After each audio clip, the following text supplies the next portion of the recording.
I'm Henryheim and welcome to my latest anime review. Now, as you can see, I'm not in my usual room and I'm filming off my laptop this time as it's a bit easier. I'm going off on holiday. This will just make life a lot easier for me. With that out the way, today we're going to look at To Love Ru. It's about a guy called Yuki Rito and he's a massive loser, so he's definitely going to be a harem protagonist. And he really fancies a girl called Haruna, and he wants to profess his love to her. However, things don't go as planned when an alien girl called Lala Deviluk, who comes from the planet Deviluk, same as planet Vegeta I guess, lands on Earth and decides that Yuki is the one she wants to marry. That's really the basic overview of the entire show. The episodes stand out on their own in their weekly hijinks. Eventually the harem gets bigger, and you get more and more characters. Stuff ranges from visiting alien planets, alien invaders, or just introducing Lala to day-to-day life. This might seem a bit weird, but this whole thing kind of reminded me of Sergeant Frog a little bit, minus the tits. You have a whole show based on one basic setup, alien frogs coming to Earth, alien girl coming to Earth, and it's just their hijinks from week to week. The only time there seems to be some sort of plot is in the last couple episodes. I don't really mind that. I mean, it's what you expect from Ecchi. Some Ecchi shows just focus mostly on day-to-day hijinks, and then maybe last 4 episodes they'll start putting in a plot. I don't mind it, but you go into a show like this knowing you're not here for the plot, you're here for the plot. I certainly enjoyed what they got up to in each episode. The one episode that seems to stick out for being completely different, there's an episode of Magical Girl Ryoko, who is a Magical Girl TV series that Lala is a big fan of. And it's basically an episode of that show. It kind of sticks out a bit, kind of like Nisekoi Season 2 when they had that whole Magical Girl episode. Strange, out of the blue, but nevertheless, I enjoyed it, as I enjoyed every single episode. With the animation, it starts off not that impressive. The first 2 episodes or so, the animation isn't really top quality. The animation gets better over the course of the whole series, and pretty much a few more episodes in, was a lot more polished, a lot more well-rounded, and fun and vibrant. The characters are also your typical harem ecchi comedy characters, but still enjoyable nonetheless. You've got Rito, who's your lovable loser, always seems to fall into boobs and underwear, stuff like that. And with him, he just never seems to catch a break. He just gets beaten up quite a bit. Kind of like the guy from Love Hina, except I find Rito a lot more likeable. He doesn't bounce around like a fucking bouncy ball. Plus, Love Hina's shit and this isn't. You've also got your pink-haired alien girl who falls from space. Wow, I've never heard that one before. You've also got the friend who the main character fancies, and she also fancies him back.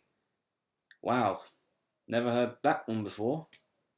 There's a lot more fun characters. You've got Rito's sister, Mikan. Probably said that wrong, but okay. You got Yami, Golden Darkness. Yui, who hates everything perverted, but has a lot of perverted stuff happen to her. You got Riso Mio. You got PK. You got Saki, who's a rich bitch, queen of the school. You've also got the ghost of Shizu, Miss Mikado, and rounding them off is the principal, who should really be arrested because he is quite perverted. There's no way they let him be in charge of a school. The principal is very funny. Sometimes it gets a little bit creepy, but still very funny.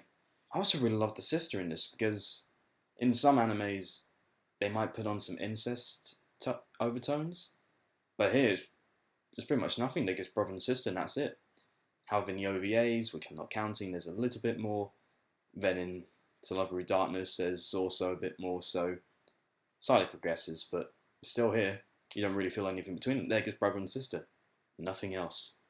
Haruna's a nice character, but she's just the typical love interest, and not as interesting as Lala, who I think is very funny. She's got a bubbly personality, she's fucking adorable, and she comes up with all these inventions that some work, some don't work, and some of those inventions do make up quite a bit of the plot stories.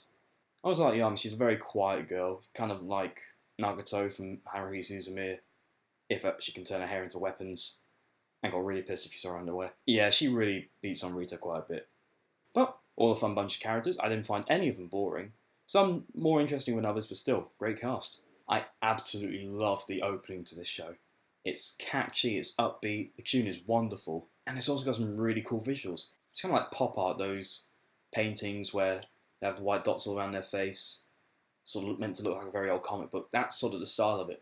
It's so cool. The credits, the actual credit bits are done very interestingly. The names don't just show up on the screen. They appear on bits of clothing, labels, different items that the characters are holding, or in the background even. And there's a little bit of fan service in there. First ending song I also really enjoy. Very upbeat, quite a heavy dose of fan service, which I enjoy. The second ending, which focuses a bit more on Haruna, is good. I quite like it, but it's not as good as the first ending. This show is littered with fan service, boob grabs, panty shots, bikinis, tying up Yui, which looks a lot like bondage, all that good stuff.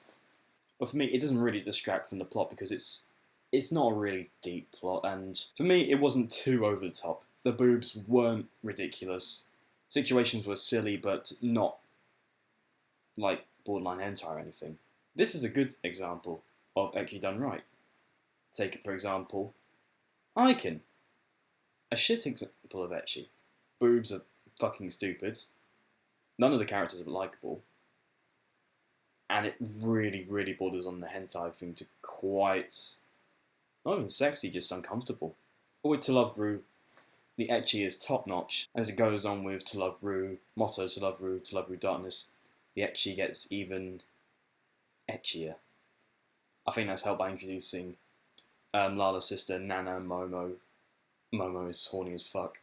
So, great time, just don't watch it when your parents are around.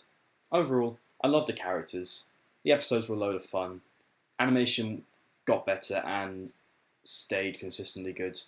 And the ecchi and all the fan service is enjoyable. Lovers of ecchi will love this. I'm going to give it a 9 out of 10. Thank you for watching, and I hope you'll join me next time. This is Henryheim. See ya.